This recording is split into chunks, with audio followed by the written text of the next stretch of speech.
So here's an opportunity for you to tell me to stop making this analogy.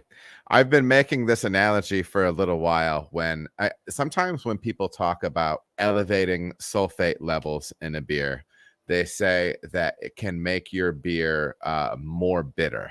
I am more of a fan of the binoculars analogy with saying, if you look through your binoculars, you can have the image that's fuzzy, but that little center dial can help to bring it into focus. It doesn't actually make it bigger what you're looking at, but it brings it into focus. Do you think that's an apt way to discuss an elevated level of or a sulfate focused water build when discussing sulfate and bitterness? Yeah. Does that jive with you? Yeah, I like that analogy because adding sulfate doesn't increase the bitterness. Mm-hmm. It does change the character of the bitterness, Mm-hmm. makes the whole beer drier. Yeah. So I describe it as it makes the hop character more assertive, more aggressive, but it also fades faster. Okay. And so if you compare a hazy IPA, like one of the New England IPAs versus a West Coast IPA that have the same, measured IBU level. And again, and of course, that's not quite equal given the very high whirlpool hopping and dry hopping that a hazy would get compared to the higher proportion of bittering hop additions in the West Coast IPA. But if you take these two styles at roughly the same bitterness level, let's call it 75 IBUs, that the bitterness that's in the hazy will linger longer on the palate than the West Coast will.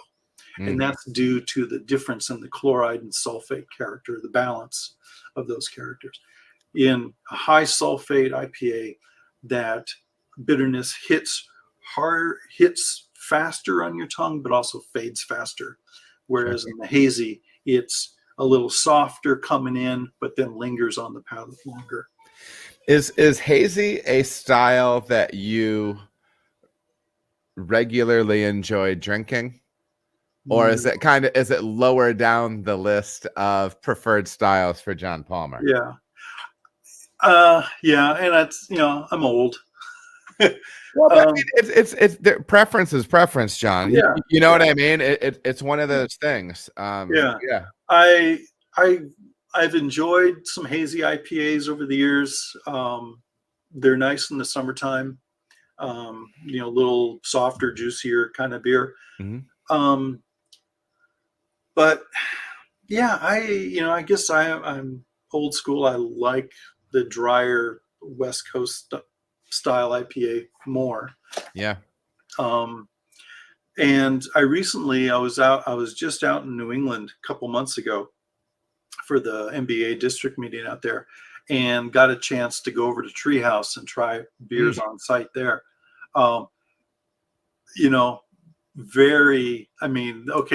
now I understand, the New England style. It is aggressively hazy, and really full mouthfeel. And they just weren't my cup of tea. Sure. I could appreciate them, and it gives me a much better understanding of where to how to evaluate them in competitions. Yeah. Where we taste so many, and I regularly do GABF and World Beer Cup and other competitions, so I have a much better understanding of what they're trying to emulate now. But I still prefer the drier. Character. Yeah, I think it's interesting. It was probably maybe 2 years ago. Not GABF, it would have been CBC. Maybe it was a year ago, but I was out at one of the hop sponsored bars outside the trade show, and they just had tons of hazies on, and so I was just going through, and I was getting small pours of all the different hazies. And I think one of the challenges with that style can be is I actually find myself sometimes getting palate fatigue based on and this is going to sound strange because I know it's an interplay of different things, but I almost burn out on the ester. Okay. And especially like what I'm assuming is the ester / citra combination. It is intense, and Yeah. it's a very similar through line for a lot of these beers. And I know somebody's out here saying we use Mosaic. Well, awesome, that's great, but that's not really the point. I think a lot of these beers are built on essentially some variant of London something, London 3, what have you, and they're paired with Citra. And to me, and yeah, it's the whole dish, looking at it from a culinary standpoint. But I got burned out on that ester profile, even.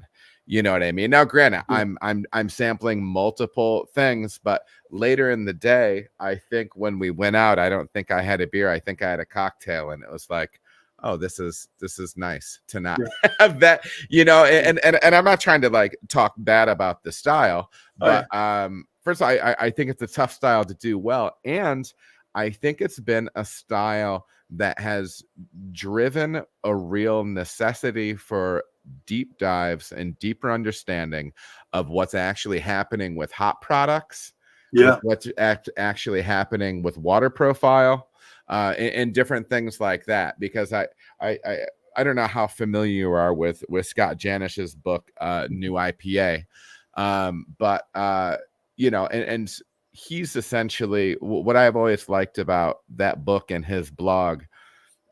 He's doing his own research, which would basically equate to anecdotal, but he's drawing off of a wide range of scientific sources as well, right? And he's showing practically how that's reflecting in his brew house. So in my mind, there's tremendous benefit there. But I do think that style has really pushed us forward with some, or at least the more of the everyday brewer understanding of what some of those interplays are between hop oils, haze, lasting aromatics, and things like that. Oh yeah, I mean, and that's part of what I love about brewing is that, you know, we come up with a new style, we jump on it, and then we start, you know, trying to understand it. And it really, hazies have driven such a sea change in how we use hops.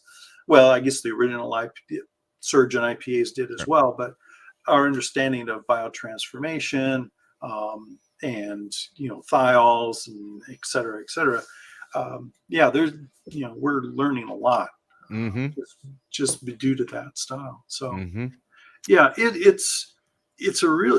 think it's a legit beer style all its own, you know.